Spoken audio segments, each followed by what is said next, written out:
Oh, the internet got broken, so continue again. So this recognition that it is a play only if I am completely full by myself. So I had to understand that through Mahavakya, that by analysis, that I am the totality itself. That understanding has to be recognized or realized that I am indeed total, not by statement as the scripture says. Therefore, this samshayadi rahitam karambuvatu. So this understanding should be without any doubts itself. Therefore, the scripture says srotavyaha, then mantavyaha. Mantavya means reflect on the teaching so that it is no more doubts are there. So to samsaya nivrutti, all doubts can be removed by discussing the topic to make sure that it is indeed correct. No questions, no leftover ambiguity is there in the understanding of the scriptures. And that's one kind of samshayam. So srotavyaha, mantavyaha.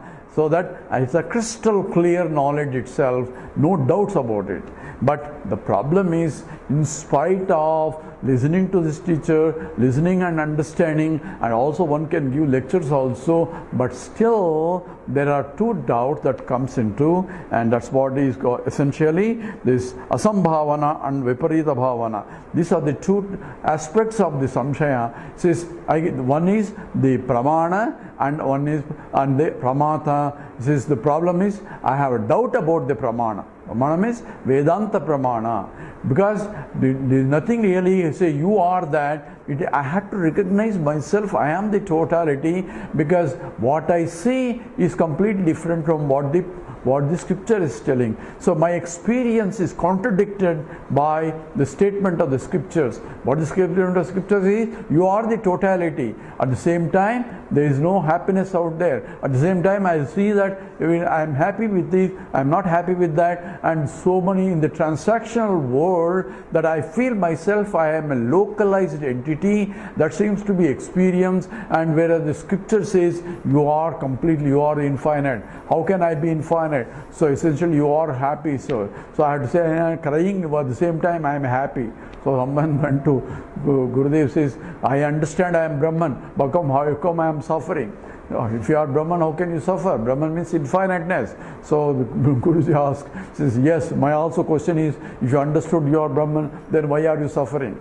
That means I am only understanding superficially, I am not establishing itself in the knowledge, because it is not an understanding of some subject, it is understanding of my own self, and that has to be samshayadi. So one is the pramana, the doubt about the pramana, and doubt about the prameyam. Prameyam is the object itself, because I feel I am limited, and how can that be I am limitless? So when I say I feel I am limited, I am unhappy, I am already identifying myself with the localized equipment, this body, mind, intellect, that is limited, and the limitation causes unhappiness. So when I say I am limited or I am unhappy, the very statement implies that I have not understood that I am infinite and limitless, that I am. This has to be completely assimilated without any doubt. So even though superficially I say understood, that means I have not really understood. That's what J. Krishnamurti says. It's not an understanding as a thought, it's an understanding as a fact. Same statement Vedanta says, it's not a paroksha jnanam, but it is aparoksha jnanam. Paroksha jnanam is what I understand. Yes, this is Brahman. Brahman is infinite. Brahman is Satchidananda. So I can I can tell everything as though some Brahman is infinite. But what about you? I am only miserable guy as a jiva. That means I have not really understood the Tattvamasi statement properly.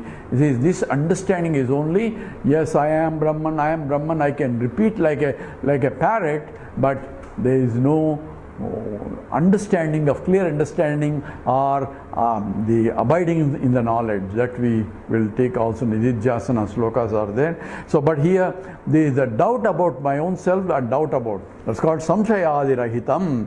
So it has to be a clear knowledge, and it is neither pratyaksha nor paroksha. That's why it's called aparoksha jnanam. Pratyaksha is any perceptual data is pratyaksha. So I see, I know it is a chair because I can see. So I cannot see Brahman to know that it's Brahman. It's not like that. It's not a pratyaksha. It's not a paroksha, like inferring based on the what I see or something beyond my sense input. It's not of that also. It's neither pratyaksha nor paroksha. But at the same time, it is aparoksha. Aparoksha means it is not paroksha. It's not far away because it's close to you. But it's not pratyaksha also because it is your own self. Because I am is the very essence of the teaching itself. And therefore it says direct and immediate knowledge occurs when that. It is immediate knowledge understood, but that paroksha jnanam, as though right now understanding, as though it's some knowledge of Brahman. I can quote Vedanta, I can give lectures on Vedanta, but still I am a miserable guy and I have all the problems in that. That means I have not really understood. So it is a paroksha jnanam, quotation of the scriptures, and is only, yes, Shankara says so, or Ramanuja says so, or scripture says so. So what do you say? So I should have an understanding and say, this is my understanding, and that has to be clear in every expression of life itself, and that's what called karambhavatu, as though I can see fruit in my own hand. It means it's a directly, immediately, as though, because pratyaksham is also immediate. It's not a medium is not required there. It is immediate. As soon as I open my eyes, if my eyes are functioning properly, if the mind is behind the eyes, I cannot but see things out. That's called karambhavatu. So it just as the fruit in your hand, and tena tattva nigamo bhavishyati. So tena, in this way, essentially tattva nigamaha. Tattva nigam means the truth that is expounded in the scriptures. Tattva nirnayam, that means what is the reality? Because why am I looking for reality? Because I am looking for happiness, and this is, I am the source of happiness, so there is no reason for me to look for. There are three fundamental doubts about myself. One is, I take myself, I am a mortal, and I take myself, I am unhappy, and I take myself, I am ignorant. And I try to solve these three fundamental problems because I am conscious of myself, and therefore I make a judgment about myself, and these are the three fundamental judgments. What? One is, I am a mortal because I see everybody is born, is dying, therefore I am also going to die, therefore I am a mortal. And this is what Arjuna's problem also.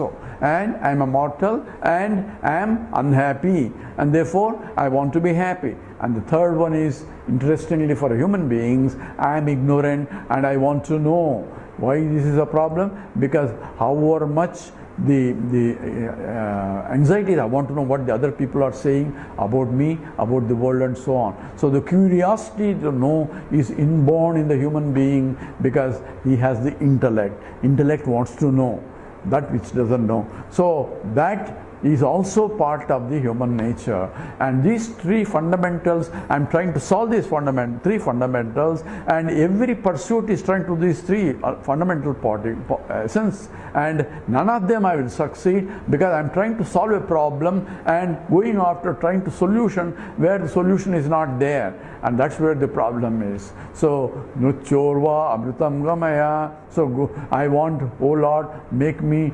lead me to immortality. So how can he lead you to immortality? Says when Swami says, oh Lord, he started doing prayer. Says, what do you want? I want a head. So you already have a head. Why do you want another head?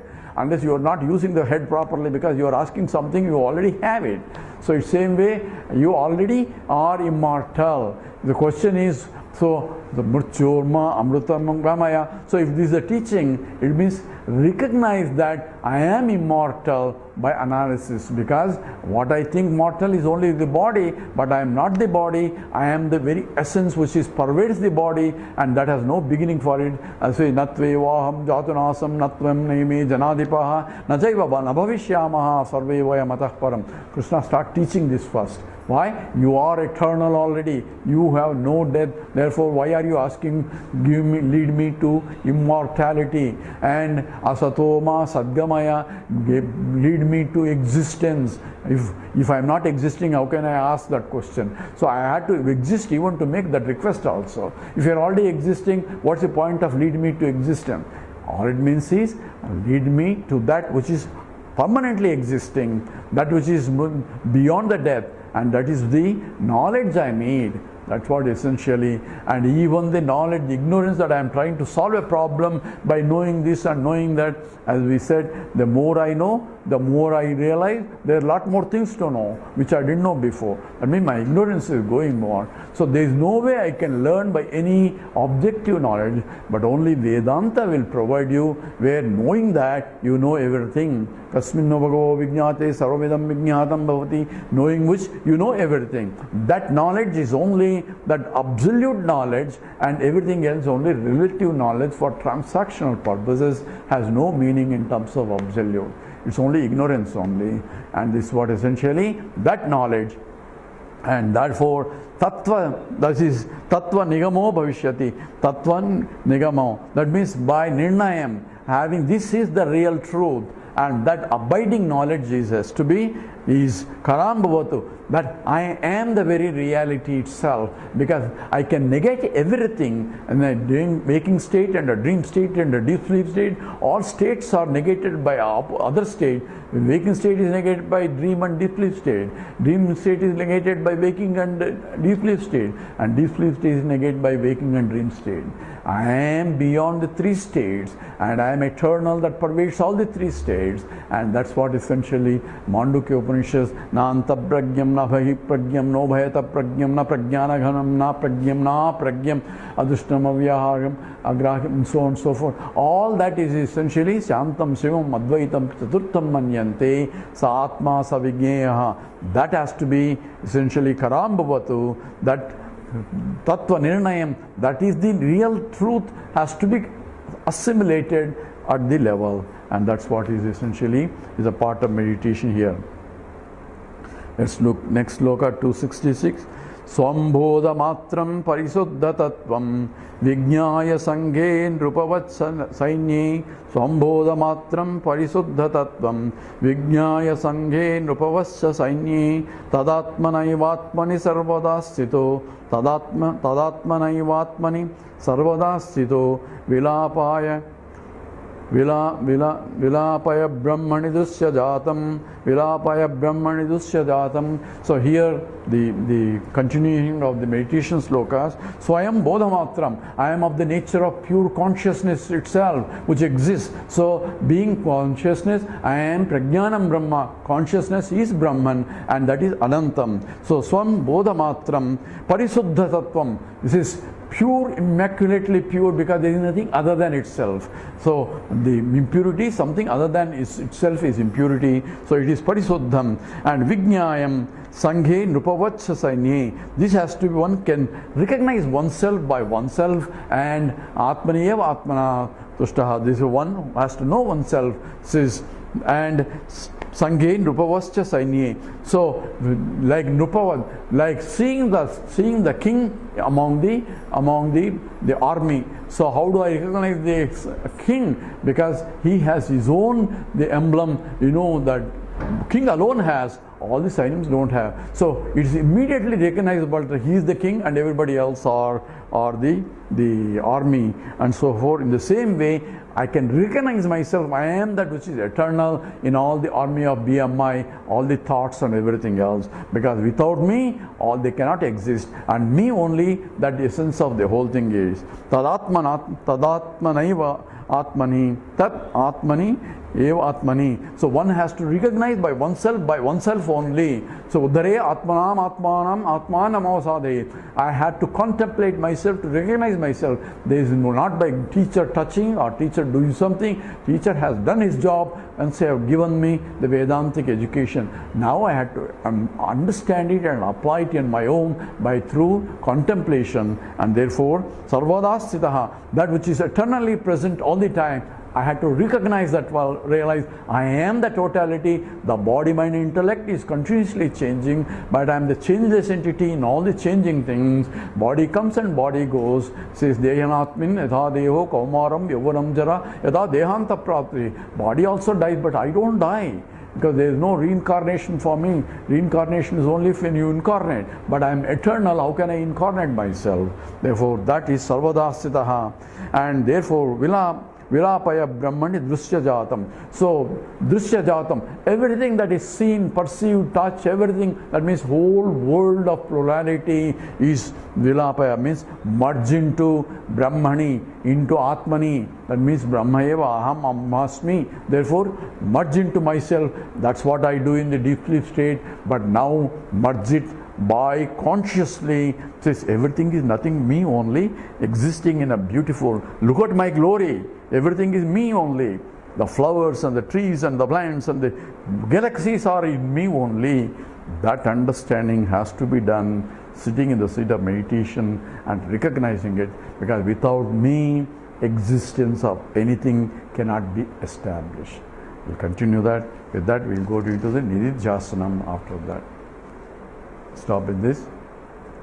Om Purnamada Purnamidam Purnat Purnamudachyate Purnasya Purnamadaya Purnameva Vasishyate. Om Shanti Shanti Shanti. Harihi Om Sri Gurubhyo Namaha. Harihi Om.